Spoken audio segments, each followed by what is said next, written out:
하나님의 위로와 하나님의 능력이 여러분들과 함께 하시기를 바랍니다. 이 수도권의 거리두기 2.5 상태로 이제 상향을 하면서 모든 모임들이 이제 제한을 받게 되어 있습니다. 그러나 우리 교회는 이렇게 좀 적은 무리가 모이니까요. 새벽 기도회와 수요일, 금요일 예배는 지속해 가겠습니다. 여러분 오셔서 함께 기도하고 함께 말씀 나눌 수 있기를 바랍니다. 충분한 거리두기가 되고요. 새벽 기도 와도 여러분들이 거의 접촉을 안 하잖아요.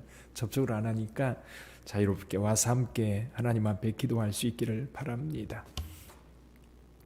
오늘 이야기 가운데 앞부분에 있는 이야기, 오늘 3가지 이야기가 기록되어 있는데 앞부분에 있는 이야기만 나누려고 합니다. 앞부분에 백부장의 종을 고친 사건과 과부의 아들, 나인성에 있는 과부의 아들을 고친 사건입니다.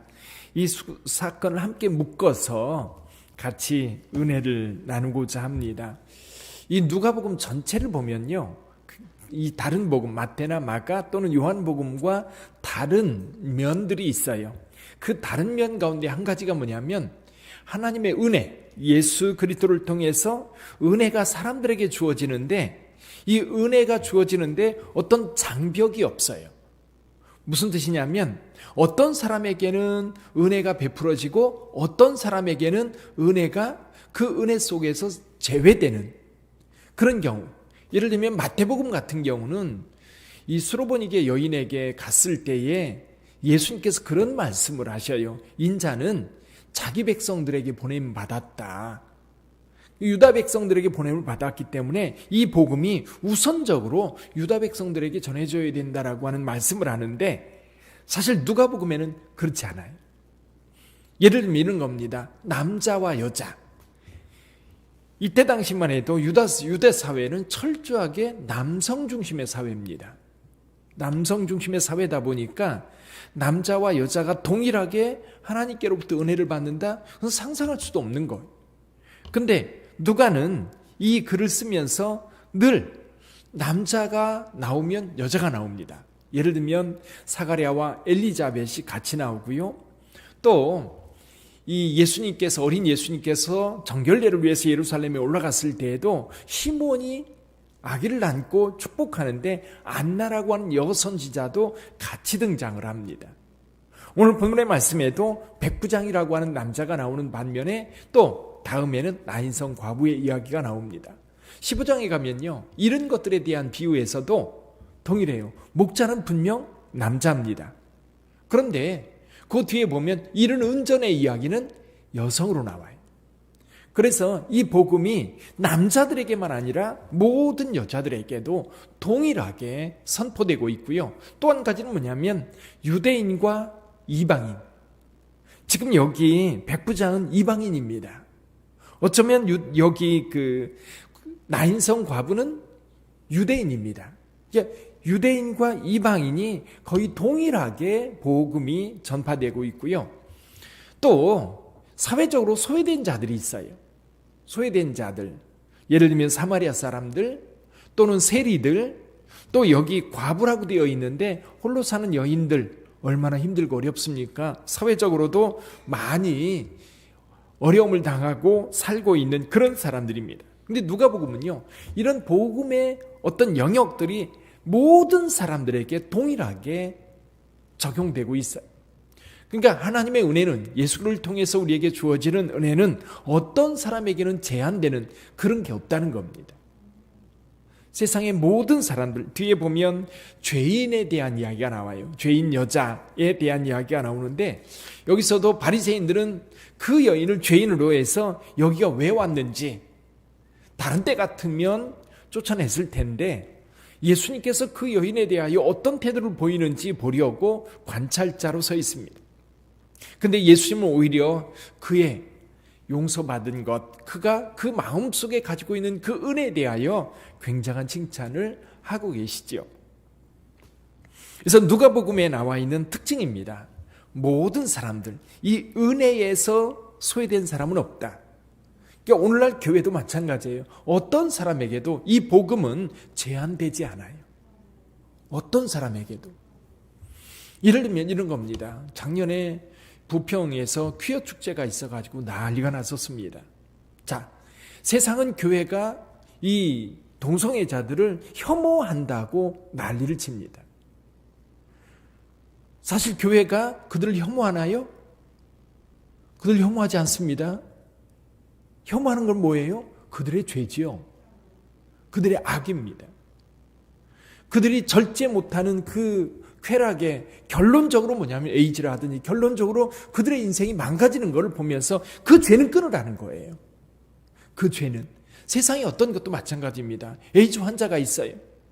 이미 환자가 돼서 고통당하는 사람, 그는 끌어안고 기도하고 위로하고 치유해 줘야 돼요. 그러나 그들이 행했던 그 행위, 그 악에 대해서는 교회는 분명한 입장을 가지고 있는 거예요.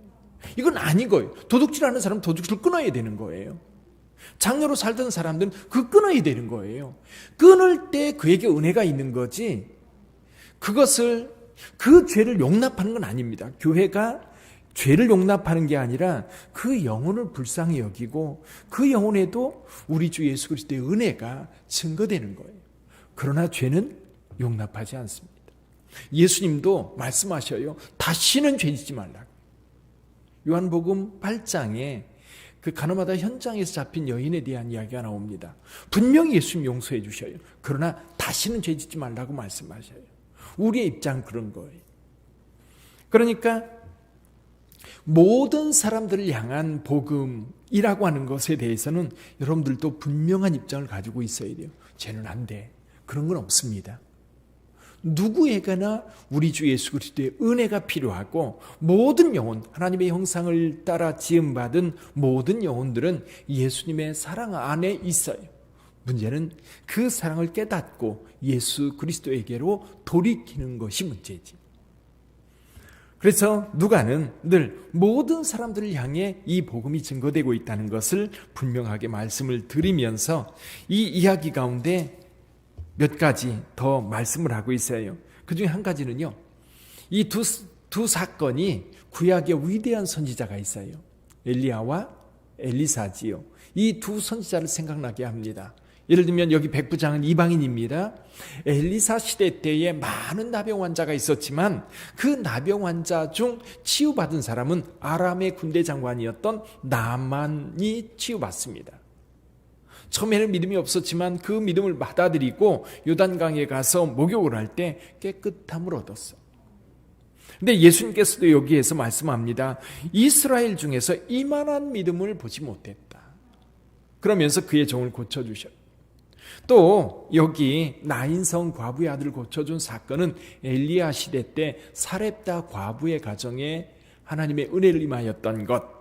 그래서 여기 16절에 보면 이런 말씀을 하여 16절 같이 읽어봅니다.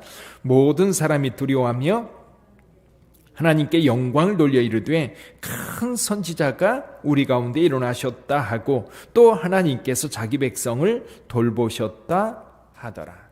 여기 큰 선지자 누굽니까? 엘리야, 엘리사. 근데 그 엘리야와 엘리사에게 있던 그 능력이 누구에게? 예수 그리스도를 통해서 그 백성들에게, 그때는 특정한 사람 몇 사람에게만 하나님의 은혜가 임하였다면 지금 예수님을 통해서는 그 은혜가 많은 사람들에게 전해지고 있어요.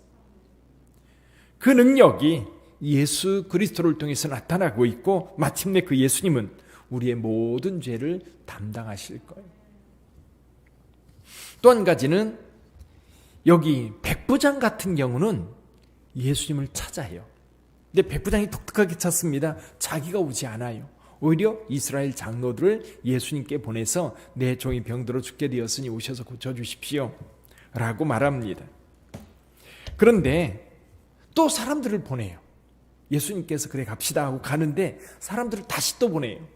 보내가지고 뭐라고 이러냐면, 내가 죽게 나가기도 감당치 못하겠고 또 주께서 우리 집에 들어오는 것도 감당하지 못하겠습니다. 그러면서 말씀만 해주십시오. 그러면 내 하인이 낫겠습니다. 그래서 나도 내 수하에 있어서 이렇게 하라면 이렇게 하고 저렇게 하라면 저렇게 합니다. 거기서 말씀만 하시면 내 하인이 낫겠습니다. 이 이야기를 들은 예수님 너무나 감동적인 거예요. 이스라엘의 이만한 믿음을 찾아볼 수가 없었던 거예요. 이방인이었지만 그에게 하나님의 은혜가 임하였던 거죠. 자, 여러분, 주께 구하는 자들은 응답받는 줄 믿습니다.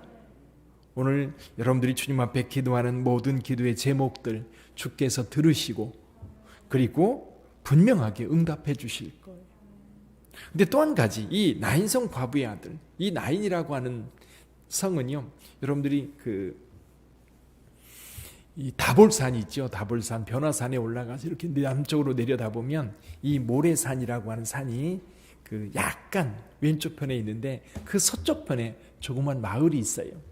마을이 참 예뻐요. 지나가다 봐도 참 옹기종기 모여 있는 것이 우리 시골 마을처럼 그런 마을인데 그 안에 지금도 교회가 하나 있거든요. 그 나인성 과부의 아들을 살린 이 사건을 기념하여 그 동네 교회가 있는데 지금도 있습니다.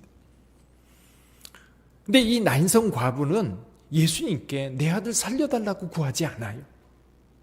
도와달라고도 하지 않아요. 또 주변 사람들, 예를 들면 중풍병자 같은 경우는 본인의 의지가 아니라 주변 사람들이 그를 고치고 싶어서 들고 예수님께로 가잖아요. 그러니까 주변 사람들의 믿음, 주변 사람들의 의지, 여기 백부장 같은 경우도 병든 자는 누구예요?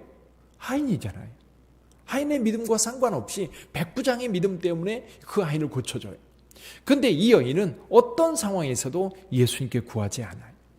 그런데 예수님께서 다가오셔서 그 눈물을 보시고 그 아들을 살려주셔요. 13절 한번 볼까요? 13절 이렇게 말씀합니다. 같이 읽어보지요. 주께서 과부를 보시고 불쌍히 여기사 울지 말라 하시고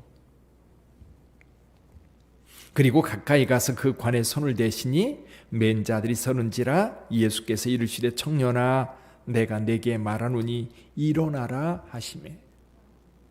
여기 눈물을 흘리는 여인, 그 눈물을 누가 보셨어요? 주께서 보셨던 거예요. 이 여인은 예수님께 찾아와서 구하지도 않았고 또 아들을 살려달라고 애원하지도 않았어요. 근데 예수께서는 그 눈물을 보시고 그 아들을 살려 그 여인에게 돌려보냅니다. 그러니까요, 우리 하나님께서는 우리의 눈물을 보고 계세요. 우리가 하나님 앞에 구하지 않아도 또 소리 없이 우는 그 눈물을 살피고 계세요. 그래서 백부장과 나인성 과부의 이 두 상황을 통해서는 구하는 자에게도 구하지 않는 자에게도 은혜가 필요한 자에게 주님께서 은혜를 베푸신다는 사실이에요. 정리해 보면요, 이 두 이야기를 통해서, 이 누가복음에 기록된 이 이야기를 통해서 예수님은 모든 사람들에게 은혜를 베푼다. 모든 사람들. 또 한 가지는 위대한 선지자의 연장선상에 있다. 위대한 선지자 연장선상에 있다. 하나님께서 그 백성들을 돌보시는 것을, 그 백성들, 지금 예수 그리스도를 통해서 이 기적을 보고 있는 주변의 많은 사람들이 하나님의 위로를 맛보고 있는 거예요. 뿐만 아니라 구하는 자에게 은혜를 베푸시고요, 그리고 눈물을 흘리는 자들의 눈물을 보시는 예수 그리스도, 그 예수께서 오늘 또 저와 여러분들과 함께 하시는 줄 믿습니다. 혹시 여러분들의 마음에 무엇인가 답답하고 힘든 것이 있다면 눈물로 하나님 앞에 나가세요. 그 눈물의 기도가 주님의 마음을 움직이게 하고요, 여러분의 삶 속에 예수 그리스도의 능력으로 그 삶을 변화시켜 주실 줄 믿습니다. 기도하겠습니다.